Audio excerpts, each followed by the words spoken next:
আজকে আমি বানাবো ইলিশ সর্ষে। কড়াই গরম হয়ে গেছে, এর জন্য ঢেলে দিচ্ছি সর্ষের তেল।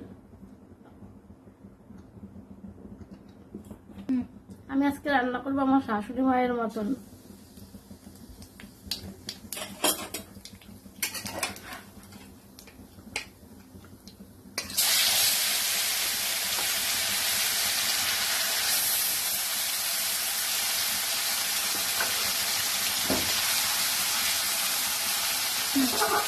এতে সরষে, পোস্ত, জিরে আর কাঁচা লঙ্কা, শুকনো লঙ্কা পেস্ট।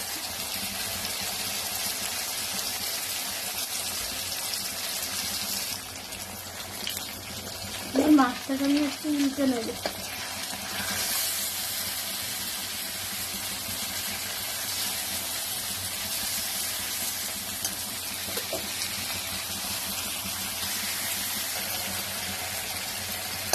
এবারে এই পিঠটা একটু ভাজা হলে এতে দিয়ে দেবো অল্প করে জল। এবার এই মশলা মাখা জলটাই দিয়ে দেবো।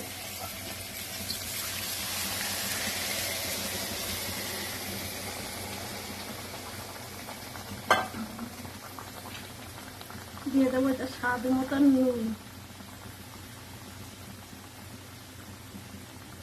এবার এটাকে আমি 10 মিনিট ঢাকা দিয়ে দেবো। এখানে হয়ে গেল আমার ইলিশ সর্ষে।